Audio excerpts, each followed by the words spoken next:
Hello, lovely Peter's Books. My name's Nicola Davies, and I'd love to welcome you to my little studio here above my kitchen in Pembrokeshire. You'll probably hear the wind blowing outside today. It's not very spring-like out there, and you might hear the cockerel crowing as well because he's got a pen underneath the window, so I apologise for the background noise.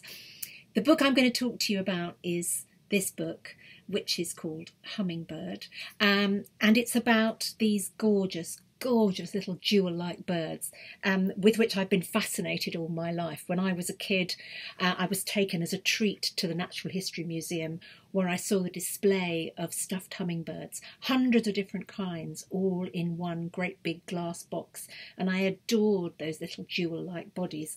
But this book, actually, if you can see lots of different hummingbirds here, with Jane Ray's beautiful pictures, but this book is about one particular kind of hummingbird, which is this, the little ruby-throated hummingbird. Now, these creatures, like most hummingbirds, are absolutely tiny. They're about the size of my little finger. They build nests the size of a walnut. They weigh almost nothing, and ruby throats, these ones, migrate. They fly all the way from Central America, where they spend the cold northern winter, and they fly all the way up through America as far north as Canada, spend the summer there eating nectar and small insects and having nests and eggs and babies. And then when the cold weather returns, of course there's no nectar or insects in the winters up there, they fly all the way back down. So they are really fantastic little creatures. And wherever they go on their route of their migration, they're welcomed. People have festivals and fiestas to welcome the hummingbirds and put out feeders for them to welcome them and to nourish them on their journey. So that's what this book is all about. And Jane Ray's illustrations really bring my words to the most gorgeous, vivid life and remind me of the very first time that I saw a real hummingbird, a real ruby throat, buzzing around, making this fantastic noise that they make with their very fast beating wings, a kind of zoom, zoom noise. And I saw one in a cemetery in Toronto when I was 19 and working in Canada as an au pair. Okay, so here is the story. Granny is in her garden with her granddaughter. "Keep still," she whispers, "and then they'll come." The child holds her breath, and they do come. Their feathers flash in the slants of light. Their wings beat out their name, flying as fast as thought. Zoom, zoom. "Soon they'll be gone," Granny says, "flying north like you." The little girl looks sad, so Granny kisses her and says, "Maybe they'll visit you in New York City." Later, on the plane, the girl wonders how something lighter than a penny could fly so far. Down on the dark sea, a sailor has company at last. A hummingbird is sleeping in the rigging. At dawn, it wakes and flies away, tiny and fearless, heading for the land. Out on the veranda, everything is ready.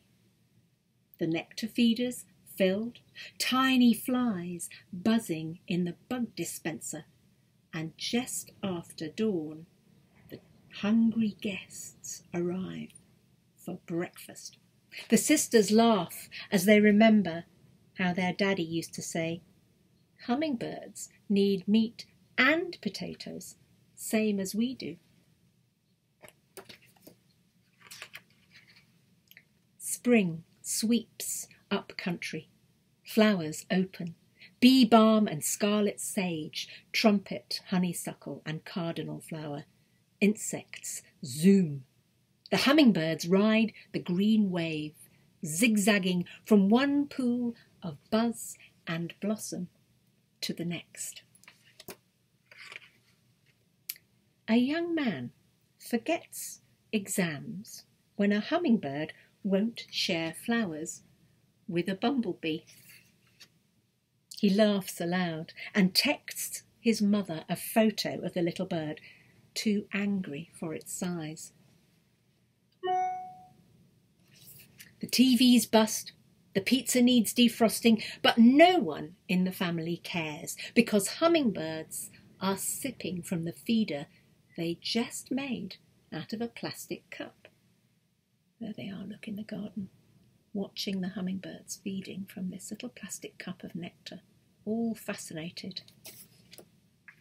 That's the effect that hummingbirds have. It's like being sprinkled with fairy dust when you see one. Hummingbirds know exactly where they're going, and when they get there, they set up home. The male chases other hummingbirds away so that the flowers feed just his family. The female makes a nest with lichen, spider silk, and thistledown. It holds her 2 eggs tight, but stretches as the babies grow. Those little teeny weeny eggs. Remember that egg, that nest, is just the size of a walnut.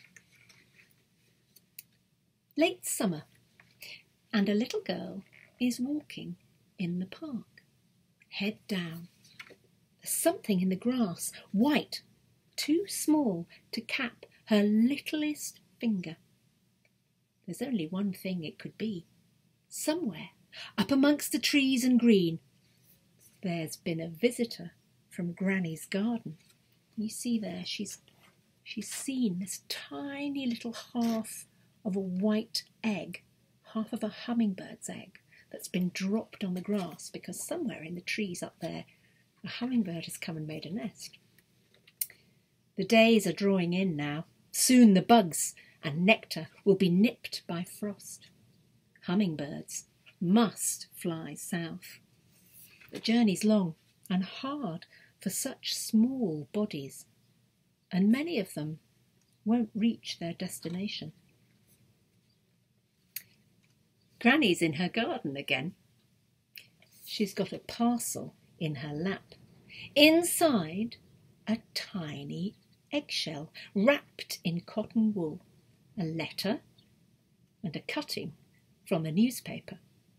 As she reads how hummingbirds have nested for the first time in Central Park, there's a telltale sound around the flowers. Zun, zun, and a flash of jewel feathers in the light. So her granddaughter in New York City now found that little tiny half hummingbird egg from the very first time that hummingbirds nested in New York City, and she sent it to her granny in Guatemala. And now the little girl and the granny feel connected by that little tiny bird that is flying back and forth from where Granny lives in Guatemala right the way up to New York City, where that little girl is making a new home. And that's absolutely true. When I was doing the research for this book, I found this wonderful cutting in the New York Times announcing that ruby-throated hummingbirds had nested in Central Park for the very first time. And Central Park is this beautiful green square of trees and growth and nature right in the heart of all those skyscrapers. And I've walked in that park many times, and maybe one day, if I ever get to go there again, I'll get to see a ruby-throated hummingbird.